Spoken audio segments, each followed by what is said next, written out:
आपको जय भीम समुदाय।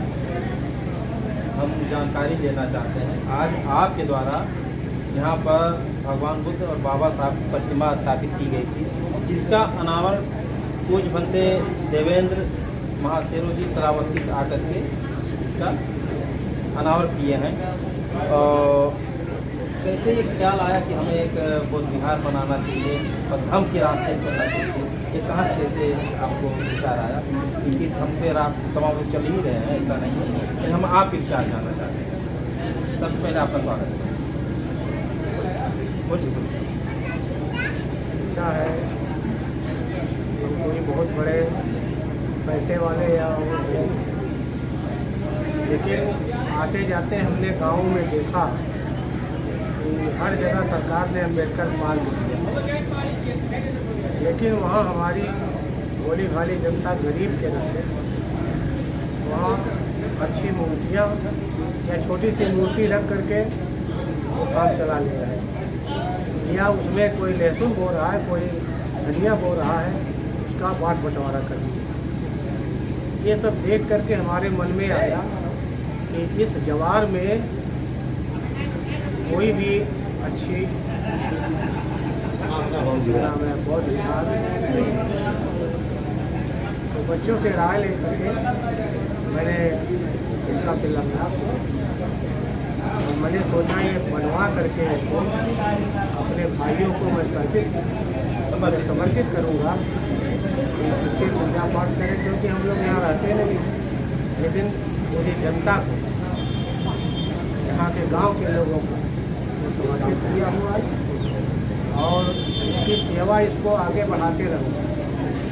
मैं इसको बुद्ध विहार के नाम से जो मैं बनाया हूँ, यहाँ 2 कमरा, लैट्रिन, बाथरूम की भी व्यवस्था करूँगा, जिससे कोई बाहर से आवे तो यहाँ रहे।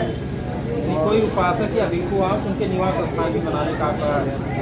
और मैं यह करूँगा कि इसका जो दान मिलेगा, अभी जो दान मिलेगा, और मैं अपने पैसे से जो मुझे पेंशन मिलता है, सारा पेंशन खर्च करके इसके भव्य निर्माण के लिए आगे का काम जो है मैं हमेशा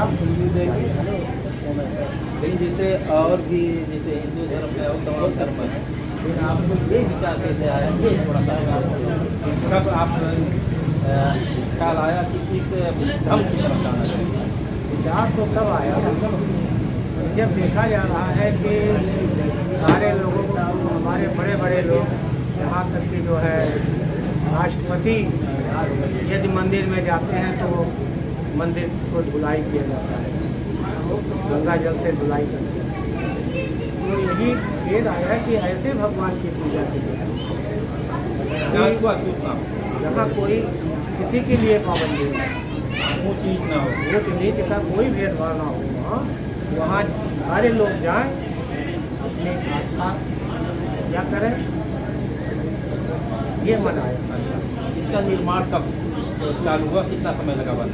इसका निर्माण हमने 23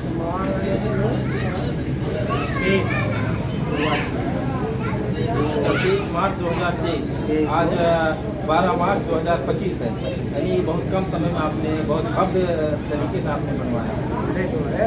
और इसमें जो है हमारे गांव के लोग भी सारा सहयोग किए। हमारे हिंदू दोस्त जो है सबसे बड़ा श्रेय तो उन लोगों पर है जो हमारे मनोबल को बढ़ा।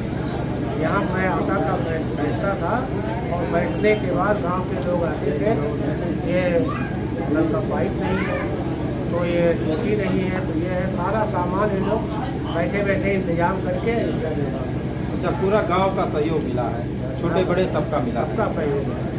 यहाँ पर एक चीज़ और मैंने देखा हूँ, मैं यहाँ पहली बार आया हूँ, यहाँ पर एक संत रविदास जी की भी प्रतिमा स्थापित है, बहुत भव्य मंदिर बना हुआ है। फिर हमको लगता है बस्ती में हमारी जानकारी 2-3 जगह में आया हूँ, एक जिला अस्पताल के सामने डेवलप नहीं हो पाया, ऐसे और 2-1 जगह है। लेकिन यहाँ का भव्य मंदिर और एक आपका एक जगह और एक मंदिर है, रामशंकर जी हैं जो पूर्व प्रधान रह चुके हैं, तो उनके यहाँ भी संत रविदास जी की मंदिर बनवाई गई, इस पर भी आप थोड़ा बोल सकते हैं?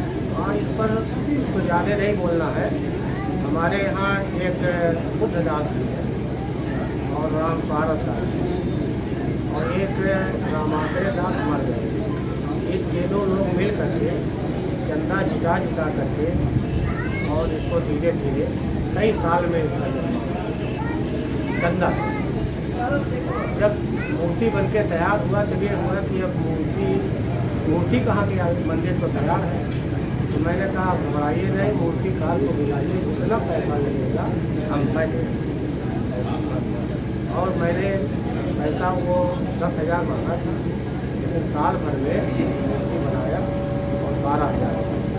हमारे बुद्धदास मामा जी हैं और उन्हीं को मैं ऐसी मंदिर सौंप रहा हूँ, क्योंकि मैं रह नहीं पाऊँगा, मैं तो भ्रमण करने वाला आदमी हूँ। अच्छा, अपना परिचय कीजिए। परिचय मेरा यही है कि गांव आप देखते हैं, हमारे गांव में खड़े हैं और हरिराम, पिताजी का नाम मुनीदास और पेशा मेरा अध्यात्मी था। 2013 में रिटायर, 41 साल 9 महीना सर्विस करके मैं रिटायर हुआ हूँ। अच्छा, ये पूरे घर में भी सबकी सहमति से सबका सहयोग? पूरे हमारे 3 बच्चे हैं, 1 बहू है, नाती 3 नाती है, एक बेटी है, दामाद है। सबको मैंने बता करके सबके सहमत और सबका सहयोग से बुद्ध विहार का निर्माण हुआ। और आप लोगों के आशीर्वाद का सबसे बड़ा हमको फायदा मिला। मैं अकेला चला कहाँ, सारे लोगों का, जितने लोग बड़े हैं यहाँ, सब लोग हमारे गांव अगल बगल इर्द गिर्द सबका सहारा। पैसा सहारा ही नहीं है, बल सहारा। पैसा तो आपने दिए, गांव वाले भी बल भी दिए, पैसा भी हो गया, बल भी, जनबल बहुत। और कुछ आखिरी सवाल नहीं, और मुझे बोलना नहीं आता है, आप देख ही रहे हैं कि चुप करके बोल रहा, लेकिन मैंने करना सीखा, काम करना सीखा है और बोलना कम सीखा, क्योंकि बोलने में झूठ भी निकल जाता है। तो इस नाते मैंने कम बोलना सीखा। कम बोलिएगा, उसमें झूठ नहीं बोलेंगे, झूठ से बच गए, क्योंकि ज़्यादा बोलने में झूठ जरूर आ जाता है। ये मेरा